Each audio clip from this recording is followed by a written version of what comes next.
Bienvenue à vous tous, Kozanga Koyeba Ezali Liwa, c'est ce qu'on dit, vous l'avez compris parce que vous suivez cette émission avec attention et vous savez qu'ici dans cette émission, Dr M, nous nous sommes obligés à contribuer à lutter contre l'ignorance et à reculer le plus loin possible l'ignorance sur des préoccupations sanitaires qui vous touchent. Alors, à chaque fois que nous faisons cette émission, je suis content parce que vous posez beaucoup de questions auxquelles le docteur Moudia, qui m'accompagne dans la présentation de cette émission, se doit de répondre. Et aujourd'hui, docteur Moudia est avec nous. Bonjour et bienvenue. Docteur, comment allez-vous ? Eh bien, très bien, Jules. Comme d'habitude, beaucoup de questions à poser, beaucoup de questions qui sont arrivées au standard de l'émission. Vous connaissez le numéro du standard de cette émission. Gardez bien ce numéro en mémoire et continuez à envoyer vos questions par SMS. Beaucoup de questions sont arrivées, donc elles sont toutes destinées au docteur Moudia. Vous le savez, docteur Moudia répond avec une franchise qui caractérise à toutes vos questions. Première question, docteur. Alors, je vous signale qu'on a une centaine de questions aujourd'hui. Vous vous sentez suffisamment en forme pour répondre à toutes les questions ? Eh bien, écoutez, ça dépendra de la gravité de questions. Ça dépend des questions. Vous jurez de répondre à toutes les questions sans tabou ? Sans tabou. Comme d'habitude. Comme d'habitude. Première question. La dernière émission qu'on avait faite ici touchait un petit peu à la grossesse. Donc la question que je vais lire concernait effectivement une dame qui est enceinte, qui a quelques préoccupations. Bonsoir docteur. Ma femme a fait 3 avortements, c'est plutôt son mari qui écrit, a fait 3 avortements et pour l'instant elle a très mal au ventre. Que faire pour vous voir, étant en province ? Je vais d'abord commencer par lui dire que le fait que sa femme ait fait 3 avortements de manière successive, ce n'est pas normal. Donc il faut justement penser à des choses comme des aberrations chromosomiques ou alors à un problème de col, le col qui ne ferme pas très bien. Eh bien, pour me voir, ben écoutez, la dame fait... Elle est à Kinshasa ? Elle n'est pas à Kinshasa, elle est en province. Elle n'a pas déterminé quelle province, c'est son mari qui écrit. Hein. Oui, et le Congo est tout petit, donc si on est à Lubumbashi, 2 heures après, on est à Kinshasa, et à Kisangani évidemment. Habituellement, pour ce genre de problème, je me dis toujours que si la patiente ne peut pas se déplacer de là où elle est pour venir nous voir, eh bien, elle peut aller voir un autre confrère qui habite dans la ville où elle se trouve.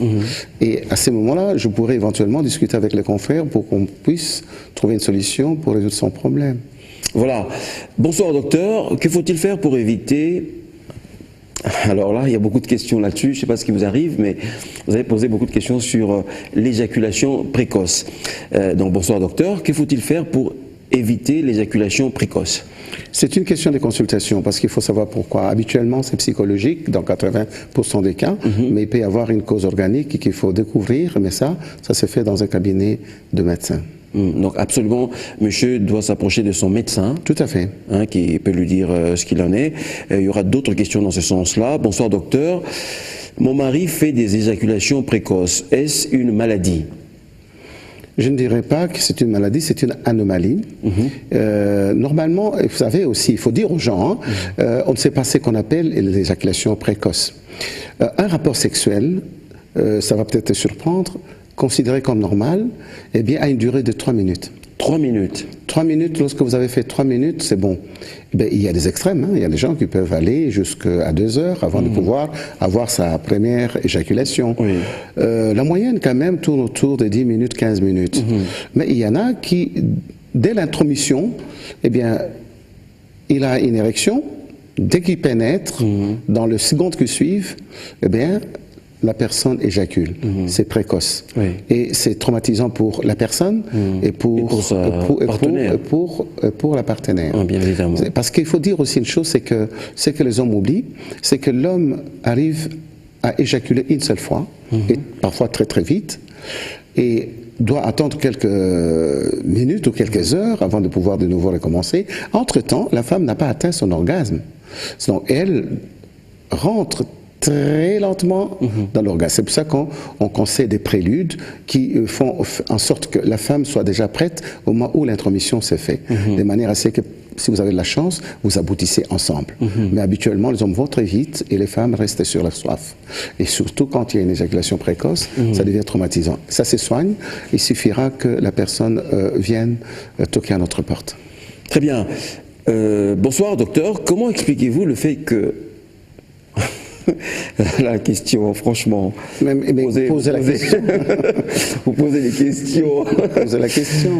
Docteur, comment expliquez-vous le fait que le pénis se dirige vers un seul côté au lieu d'être au milieu?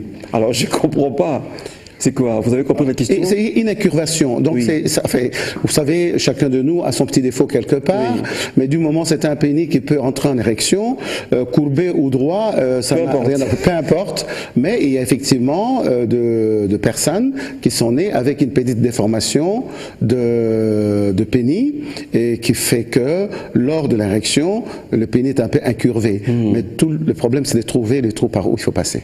Alors, vous avez parlé lors de dernières émissions de votre étonnement d'avoir rencontré lors des consultations des filles à Kinshasa qui étaient vierges, même à un âge un peu avancé. Alors j'ai des questions dans ce sens-là. Quel avantage pour moi qui ne connais pas encore des femmes jusqu'à mes 25 ans? Et ça, c'est un homme. Ça, c'est un homme. Et quel avantage pour une fille qui ne connaît pas d'homme jusqu'à 31 ans? Mais tous ces deux-là ont des avantages énormes. D'abord, sur le plan moral, ce sont des gens très bien, parce que par rapport à tout ce que nous vivons dans l'environnement dans lequel nous vivons, avec toutes ces sollicitations et parfois la mauvaise compagnie, eh bien, les gens ont tendance à pouvoir aller, comme je dirais, aller tester leur sexualité. Et ce n'est pas bon. Si on se conserve jusqu'à l'âge de 25 ans, en tant qu'homme, ça ne pose aucun problème. Ce n'est pas le fait qu'on n'a pas de rapport sexuel au-delà de 25 ans qu'on a des problèmes. Et une fille qui se marie vierge, mon Dieu, c'est un bonheur pour la famille, pour le mari, et je crois que de félicitations pour elle-même. Parce que, elle n'a que des avantages. Le fait qu'elle est déflorée au moment d'avoir ses premiers rapports. À l'époque, c'est que dans certaines tribus, on les cherchait. D'ailleurs, on venait avec des draps blancs et le jour de l'initiation, et quand ces draps ressortaient ensanglantés, eh bien, on disait vraiment que c'était la bonne famille et on félicitait la fille. Et les parents étaient très fiers. Et je crois que c'est rare, mais si ça lui arrive, mon Dieu, il faudra qu'elle puisse continuer à se préserver jusqu'au jour de son mariage. Il faudra quand même qu'elle se marie un jour. Oui, bien sûr. 31 ans, j'aurais pu poser une autre question pour compliquer un peu les choses. J'ai fait beaucoup d'émissions avec vous sur le myome. Il me semble qu'à une émission, vous m'avez dit que vous avez fait un saut dans un coin de la République où il y avait très peu de cas de myome, parce que vous avez relevé que dans cette province-là, les filles se mariaient tôt. Se mariaient tôt et avaient beaucoup d'enfants. C'est justement ce que nous disons. Les myomes sont le produit d'un déséquilibre entre deux hormones féminines dont je parlais il n'y a pas longtemps, donc les estrogènes et la progestérone. Et lorsque une femme a des interruptions d'ovulation via la grossesse, parce qu'une grossesse prend au moins 9 mois.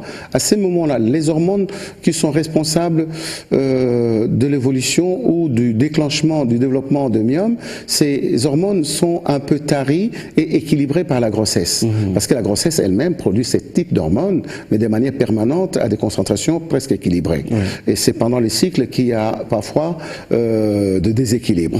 Alors, ces femmes-là qui ont eu beaucoup d'enfants, qui ont pu reposer leurs ovaires, qui ont reposé les myomètres et qui finalement sont rentrés de nouveau en grossesse, eh bien, comme je vous l'ai dit, ces femmes font très peu de myome. Par contre, les femmes qui n'ont jamais eu d'enfants, qui n'ont fait qu'ovuler toute leur vie, c'est les cas de sœurs religieuses, et ces femmes-là ont plus de chances de faire de myome. Donc, aucun inconvénient à préserver votre virginité jusqu'à cet âge-là, et aucun inconvénient pour vous, jeune homme qui, à 25 ans, n'avait pas encore connu plutôt de rapports sexuels. Bonjour docteur, comment remédier à des éjaculations précoces? J'ai répondu à cette question en disant que c'est une anomalie qui est bien codifiée, donc il faudra voir son médecin, parce que je vous ai dit, pour la plupart des temps, c'est de cause je dirais, d'origine psychologique. Psychologique, oui. Et il faut suffit de pouvoir voir le médecin pour voir. Sinon, on peut aggraver la situation en se culpabilisant, mais il peut y avoir une origine organique qu'on peut soigner, mais il faut d'abord explorer.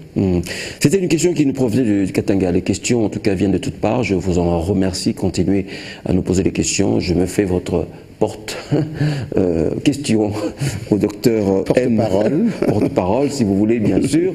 Et j'essaie de reproduire tel que vous m'envoyez les questions. On arrange un petit peu pour que ça soit compréhensible par le docteur. Prochaine question. Docteur, comment faire pour rester fort sexuellement? Comment faire pour rester fort sexuellement? Il faut garder sa bonne santé. Hein? Oui. Pour être fort sexuellement, il faut être fort sur le plan santé en général. Hein? Les hommes malades, les hypertendus, les diabétiques, les toxicomanes, les alcooliques, ce ne sont pas des hommes forts. Et ça a des répercussions sur leur virilité. Et pour rester fort, si on est déjà fort, eh bien, il faut essayer de se préserver sur le plan global, sur le plan physique, et évidemment, ne pas abuser du sexe pour éviter des maladies sexuellement transmises. Donc il faut rester fort. Vous savez, le premier capital, je le dis, le premier capital, ce n'est pas l'argent. Votre premier capital, c'est d'abord la santé. Si vous êtes en bonne santé, vous pouvez aller travailler pour gagner de l'argent. Donc faites des exercices physiques pour rester en bonne forme. Question suivante. Et bien manger. Et bien manger. Et bien manger. On a de quoi bien manger ici au pays. Hein. N'allez pas chercher forcément de la viande. Vous voulez que je vous dise comment? Comment manger? Les bitékou, les épinards. Bitékou, épinards et tous les autres. Les biseaux, par exemple, ça ne coûte rien du tout. Hein. Les mbembe, c'est les escargots. Et avec un peu de taro, les ignames. Donc ça ne coûte pas grand-chose. Ce n'est pas le gros foufou avec un gros morceau de viande qui constitue un bon repas. Ou quelques Thompson. Et beaucoup de fruits. Et surtout beaucoup de fruits. C'est pour faciliter ce qu'on appelle, les docteurs appellent le transit intestinal. Tout à fait. Manger beaucoup de fruits. Question suivante, docteur. Quel aliment consommer pour renforcer le sperme? Vous avez parlé beaucoup de quantité insuffisante de spermatozoïdes dans le sperme la dernière fois. Alors la question c'est... Donc il n'y a pas un régime spécial, je te réponds tout de suite, il n'y a pas un régime spécial. Il y en a qui se sont empiffrés de manioc frais, non cuit. C'est ce qu'on nous dit. Hein. Parce que ça ressemble au sperme ça n'a rien à voir. Hein. C'est comme on dit quand on a opéré quelqu'un, on dit non mais madame, il ne faut pas prendre du lait, sinon vous allez abîmer votre plaie. Ça n'a rien à voir. Et des arachides, j'ai un ami très connu qui mange beaucoup d'arachides. Et c'est là que ça se passe. Mais je crois que ce n'est pas prouvé. Donc tous les problèmes, c'est d'être en bonne santé. Quand on est en bonne santé, eh bien, on n'a pas de gros problèmes. Mais si vous avez des problèmes de santé, surtout des santé sexuelles, et à ce moment-là, vous risquez d'en avoir avec les infections dont on a parlé, la gonococcie, je vous ai parlé des chlamydiases à l'époque, et tout ça, ce sont des infections qui peuvent altérer le paroi interne de glandes qui sécrètent les spermes et assécher les spermes. Donc, je crois que le monsieur qui s'est conservé jusqu'à l'âge de 25 ans peut continuer à le faire. Il aura beaucoup de sperme en mangeant très bien. Il faut beaucoup boire. Ça, c'est clair. Il y aura des questions, docteur, sur la masturbation. On va y revenir. Il y a beaucoup de questions là-dessus. Je ne sais pas pourquoi. J'ai une petite idée. Pourquoi vous avez posé beaucoup de questions sur la masturbation? Je vais les poser telles que vous les avez envoyées. Bonsoir, docteur. Pourquoi je n'arrive pas à féconder alors que je fais les rapports comme il faut? Docteur a répondu quand même à cette question la dernière fois. Je vous renvoie à l'émission passée, où vous voulez dire... Non, mais écoutez, qu'est-ce que lui, il appelle « je fais de rapports comme il faut ». Donc, c'est ça le problème. Oui, je n'arrive pas à féconder, et ce n'est pas un problème des rapports. C'est un problème du couple. Lui-même, il peut avoir des quantités de sperme qu'il peut émettre. Il faut regarder dans les spermes ce qui s'y trouve. Parce que ce qui féconde, ce n'est pas les spermes, c'est les spermatozoïdes, les cellules germinales qui s'y trouvent, qui doivent être en quantité suffisante. Je vous ai dit l'autre fois, leur nombre varie entre 40 millions, je veux dire entre minimum 20 millions jusqu'à 250 millions par millilitre. Si vous sortez 2 millilitres, vous avez déjà 500 millions. Donc, mais il y a des gens qui n'ont rien. Il y a, le sperme est là, mais à l'intérieur, on ne trouve rien. Mais il y a des spermatozoïdes qui sont malades. mal formé, déformé, génétiquement taré. Donc tout ça, vous ne pouvez pas dire j'ai normalement des rapports, je n'ai pas d'enfant, je me pose des questions. Allez poser la question à votre médecin. À votre médecin plutôt. Ah, oui. Ce n'est pas le fait de faire l'amour comme il faut qu'on vous a La virilité n'est pas synonyme de la fécondabilité ou de la fécondance. D'accord. Très bien, c'est très savant. Hein. La virilité, le fait de faire l'amour comme vous dites, comme il faut, ça ne veut pas dire que vous devez absolument vous attendre une femme. Il faut encore que vous allez voir un médecin pour qu'il explique si vous avez... Je disais aussi un homme qui peut être complètement impuissant et avoir des enfants. Et avoir des enfants, bien évidemment, parce qu'il a la quantité de spermatozoïdes suffisante dans le sperme. Voilà. Bonsoir Monsieur Jules et docteur. Bonsoir, au moins il y a quelqu'un qui me salue. Tous, vous saluez que docteur. Bonsoir Monsieur Jules et docteur. Pourquoi ne pas organiser ce genre d'émission chaque jour? Car elle est vraiment bonne. Joachim, étudiant en biologie médecine à ISTM. Écoutez, on posera la question à son Excellence Jean-Pierre Moutamba. Ce serait bien, hein, et aussi compter avec moi. Parce que je n'ai pas que ça à faire. On verra bien. Professeur d'université, je dois aller donner cours. J'ai des enfants de temps en temps. À nourrir aussi. À nourrir. Vous voyez, hein.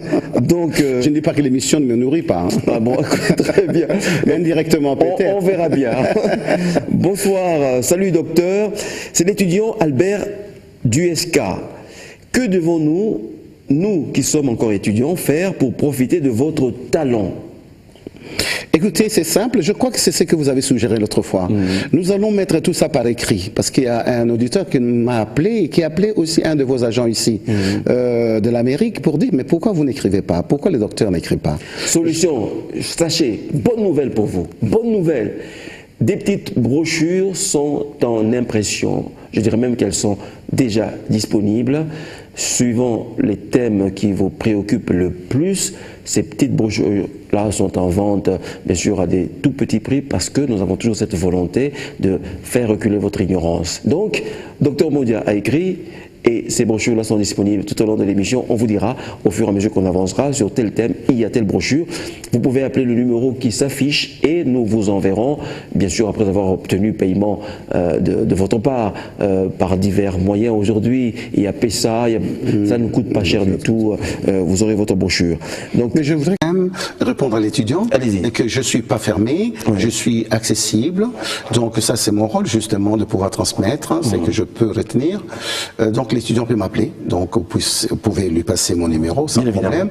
Mais j'ai vu des médecins venir assister à mes cours à l'université chrétienne de Kinshasa. J'étais très surpris de le voir là-dedans, et au sortir de mes cours, il y en a un qui m'a abordé pour me dire, docteur, je viens parce que je vous ai suivi à la radio et je me suis rendu compte que vous dites des choses bien et facilement. Et c'est pour ça que je viens assister à votre cours. Et bien, ces gens-là n'ont pas été chassés. Ils assistent au cours. Très bien. Moi, j'encourage cela et je pense que notre pays et dans différents domaines a besoin. C'était pas des étudiants, c'est des médecins. Des médecins. Oui, je pense que notre pays a besoin dans différents domaines de ce qu'on appelle la formation continue. Que l'on soit médecin, avocat, on a besoin d'être formé, même si vous l'êtes déjà, de cette formation continue. Et donc merci beaucoup. Je suis content si cette émission vous a permis à vous, docteur, d'aller suivre les cours de docteur Modia. Bonsoir docteur, j'ai 42 ans. Je ne sais pas comment expliquer, mais j'ai des nausées, voire des vomissements, et des fois je perds le goût de la nourriture. C'est une grossesse. Est-ce une grossesse ou est-ce qu'il faut que je fasse le test? Et donc, quand on commence à voir, c'est ce qu'on appelle des signes sympathiques de la grossesse. On ne se sent pas bien, on est mal à l'aise, on a des nausées, on a parfois des vomissements, on a parfois des envies bizarres. Et ça, il y a quelque chose de capital, il faudra savoir si elle est anaménorrhée, c'est-à-dire si elle n'a plus ses règles depuis quelques mois. Réflexe par son médecin, qui fera une échographie pour mettre en évidence la grossesse. Un test de grossesse peut être faussement positif. Une échographie vous montre directement la grossesse si elle est dans la matrice, et si elle n'est pas dans la matrice, ça devient suspect. On peut avoir ces signes-là, je vous ai dit. On peut avoir ce qu'on appelle une grossesse extra-utérine. Donc c'est important au début, dès qu'on a ces signes, d'aller voir son médecin pour localiser la grossesse et pour peut-être dater la grossesse également. Donc réflexe, mesdemoiselles, mesdames, allez d'abord voir votre médecin qui va faire l'échographie. Je voudrais ajouter, oui. C'est dangereux pour les jeunes filles qui se considèrent enceintes alors qu'elles n'ont aucune confirmation de la part de la médecin. Tout aménorrhée ne signifie pas grossesse. Aménorrhée, rappelons-le, rappelez-le quand vous n'avez pas vos règles. Quand vous n'avez pas de règles, aménorrhée. Dans les 2 ou 3 mois qui suivent, il faut absolument se suspecter d'être enceinte, mais ce n'est pas nécessairement une grossesse. C'est pour ça qu'il faut aller voir son médecin qui vous dira, mon Dieu, c'est une aménorrhée fonctionnelle ou c'est une grossesse, comme disent les autres, nerveuse. La question suivante, je ne la pose pas, elle n'est pas bonne du tout, je saute la question. Merci. Bonsoir. Tu nous épargnes de ces monstruosités. Elle n'est pas bonne. Bonsoir docteur. C'est Pires. Quand même en aparté. Oui, tout à fait, hors micro, bien sûr, je vous dirai, et vous me comprendrez à ce moment-là. Bonsoir docteur, c'est Pires Bossewa. J'ai donné votre nom parce que vous l'avez écrit, bon c'est trop tard, tout le monde a su que c'était vous. Quels sont les risques de la masturbation?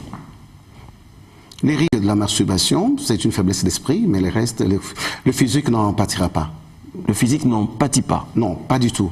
Parce que la masturbation, c'est comme si vous aviez eu de rapport et vous arrivez à l'éjaculation. Ici, vous utilisez toutes les techniques possibles en dehors du sexe d'un partenaire pour pouvoir arriver à l'éjaculation. Tout ce que vous risquez de faire, c'est de vous faire un peu mal au zizi, comme on dit, en frottant un peu plus fort. Peut-être vous pourrez vous blesser, mais en dehors de ça, ça n'a je dirais, aucune répercussion sur le plan physique. Ce n'est pas le fait d'avoir plusieurs rapports par semaine qui vous tue, non. Mais le problème, c'est que pourquoi se mettre à se masturber alors qu'on peut partager ses plaisirs avec un partenaire de son choix, et quand on n'est pas marié, on attend le moment venu pour pouvoir garder ses plaisirs à partager ensemble avec son conjoint. Pourquoi commencer à se masturber? Mais ça n'a aucune espèce de répercussion. Sur le plan psychologique, peut-être, ce sont les hommes qui ne résistaient pas à de petites sollicitations physiques. Je dis ça parce que c'est le corps qui demande. Alors je pose cette question parce que j'en ai parlé avant l'émission à quelques personnes, que j'avais des questions sur la masturbation. On aurait dit que cette masturbation engendrerait l'éjaculation précoce. Moi, je ne suis pas au courant de cela. En tout cas, en médecine, les choses que nous retenons comme vérité, ce sont des choses prouvées. Donc, je n'ai aucune littérature scientifique qui me confirme ces faits. Donc, je ne peux pas les confirmer. Alors, la question suivante revient un peu sur les spermatozoïdes. Bonsoir, docteur. C'est Yannick Akalemi, au Katanga. Est-ce que les spermatozoïdes terminent est-ce que dans le corps de l'individu, et qu'est-ce qu'on doit faire pour que ça ne s'épuise pas? Donc j'ai bien compris. Et j'ai bien compris. Mais alors, si le stock de spermatozoïdes peut s'épuiser, c'est ça sa question. C'est ce qui pourrait arriver aux hommes qui se masturberaient tout le temps. Voilà. Et puis à la longue, c'est ça un peu. À la longue, il n'y aurait plus de spermatozoïdes. Alors là, c'est vraiment catégorique. Ce qui s'épuise, ce sont des ovocytes, les ovules chez la femme. Absolument. Parce qu'elle a un stock bien déterminé. Donc pendant sa vie génitale, eh bien, elle utilise à peu près 400 ovocytes et c'est ce qui lui reste. Alors qu'à la naissance, il y a plus d'1 million ou de 700 000 et pendant les ovulations, il y a un groupe de ovocytes qui se préparent, aussi un peu comme les spermatozoïdes, à pouvoir être la belle du jour, que ce soit elle qui soit sollicitée pour devenir l'œuf qui doit être fécondé. Et puis les restes se meurent. Et donc il y a de vagues des ovocytes primaires, primordiaux qu'on appelle, et qui arrivent à se, comment dirais-je, à se tuer, à mourir avant d'être, comment dirais-je, capable d'être fécondé. C'est-à-dire il y a un seul parmi de milliers qui viennent et qui arrivent, ça s'appelle les follicules dégraphes, et c'est celui-là qui est fécondé. Les autres tarissent. Mais au fur et à mesure qu'on ovule, eh bien, le nombre de ces ovules s'épuise et on arrive à la ménopause. Parce que la ménopause, eh bien, signifie que l'ovaire s'est complètement vidé de tous ces ovocytes. Et ce sont des femmes qui n'ont plus d'enfants, par exemple. Mais chez l'homme, eh bien, la spermatogénèse, c'est quelque chose qui se prolonge pendant longtemps. La fabrication de spermatozoïdes, et l'andropause, d'ailleurs, dont on a parlé l'autre fois, intervient au-delà de 72 ans. Donc, avant vraiment de parler de manque de spermatozoïdes, il faut aller au-delà de 70 ans déjà, avant que ça ne commence à baisser. Donc, on a cette chance, on est assez généreux, Dieu nous a dotés de cette force. Je vous ai dit que nous en perdons, pendant qu'une femme perd un seul ovocytes par mois, nous par éjaculation, eh bien il y a des gens qui en perdent 250 millions par millilitre. Donc, ce sont les donc il n'a pas à s'inquiéter de Dieu, quoi. Oui. Il n'y a pas à vous inquiéter, je ne sais pas quel âge vous avez, mais en tout cas, presque illimité. Vous avez un stock illimité. Bonsoir, docteur. Est-ce que l'hémorroïde peut provoquer l'impuissance sexuelle? En quelque sorte, oui, je peux dire ça comme ça, parce qu'en fait, l'érection, c'est quoi? L'érection, c'est le fait que, à un moment donné, le verge, c'est les pénis, gonfle et ouvre ses vaisseaux pour se remplir de tous les sangs qui passent par les vaisseaux inférieurs. Évidemment, il y a des vaisseaux spécialisés qui vont normalement nourrir et servir la verge lors de l'éjaculation. Vous comprenez ce que je veux dire? Oui, très bien. Eh bien, si vous avez une partie de ce sang qui est happé dans les hémorroïdes étant de varices, des dilatations de veines autour de l'anus, la quantité de sang qui devait aller servir à durcir la verge, et il y a une partie qui est court-circuitée et qui va stagner dans les hémorroïdes, dans le vaisseau, dans ces dilatations, et bien à ces moments-là, ça peut impacter un peu l'érection. Mais vous amenez jusqu'à la puissance, je ne sais pas. Or, les hémorroïdes, ça se soigne. Donc ça se soigne et nous reviendrons aussi là-dessus. Médicalement et chirurgicalement. Nous reviendrons, et il y a d'ailleurs une brochure là-dessus aussi qui est en préparation. Deux dernières questions pour faire plaisir à tout le monde et à la régie, bien évidemment. Je me suis beaucoup masturbé et je suis devenu impuissant, mais je n'arrête toujours pas. Qu'est-ce que je peux faire? Mais comment est-ce qu'il arrive à son éjaculation s'il est impuissant? Impuissant, c'est-à-dire il a dévié psychologiquement son partenaire. Donc il y a une auto-déviation. Normalement, le plaisir est fait pour être partagé avec quelqu'un d'autre. Et comme il est égoïste, il s'est mis à se masturber tout le temps, maintenant, lorsqu'il est devant une partenaire ou un conjoint, alors à ce moment-là, qu'est-ce qui se passe? Son cerveau lui dit, mais écoutez, non, moi, écoutez, j'ai besoin d'être frotté et tout ça. Et donc, ce type-là ne connaît pas le vagin, avec tous ses atouts. Et à ce moment-là, il ne faut pas qu'il commence à se plaindre. Voilà un exemple d'une impuissance psychologique. Parce que lorsqu'il se masturbe, il peut vous le dire, il est en érection, mais dès qu'il se trouve devant les sexes de femmes, ça tombe. Donc, c'est lui qui a mal éduqué son cerveau. Très bien. Terminons avec cette dernière question, toujours par rapport à la virilité des hommes. Bonjour docteur, est-ce qu'il y a un médicament pour l'augmentation de la grandeur du sexe? Elle a dit pénis. Vous rigolez, très bien. La première fois vous rigolez quand je pose. Oui, mais moi, mais parce que ce n'est pas la première fois qu'on me pose cette question. Il y en a qui viennent même me voir dans mon cabinet. Mais il faut dire aussi qu'à Kinshasa, on est vraiment embêté quand on est à Kinshasa avec des personnes qui viennent vous proposer beaucoup de choses, qui vous promettent effectivement ce résultat. Bonjour docteur, je répète ma question. Est-ce qu'il y a un médicament pour l'augmentation de la taille et de la grandeur du pénis parce que je suis petit vu mon âge? Écoutez, je crois que la seule chance qu'il peut avoir, c'est une greffe d'une grosse verge. S'il y a un donneur, je crois qu'il peut en profiter. Alors, vous savez de médicaments qui vous amènent... Non, chacun a été fabriqué, excusez-moi, entre guillemets, construit par Dieu à sa manière, à son image, à l'image de Dieu. Et l'image de Dieu est diversifiée. Alors, vraiment, c'était la dernière question parce que je dois terminer, mais il y a une femme qui m'a posé une question. Elle ne saura pas attendre la semaine prochaine pour qu'on y revienne. Bonsoir docteur. Depuis le jour où j'ai été défloré jusqu'à présent, j'ai toujours mal pendant les rapports sexuels et je ne ressens rien. J'ai consulté des médecins, mais il n'y a pas de changement. Comment me soigner? Elle est en province. Mais je crois que c'est un problème qui arrive à toutes les femmes. Quand elle dit déflorée, je ne sais pas si elle a été violée ou ça a été avec son consentement. Avec son consentement, je crois. Oui.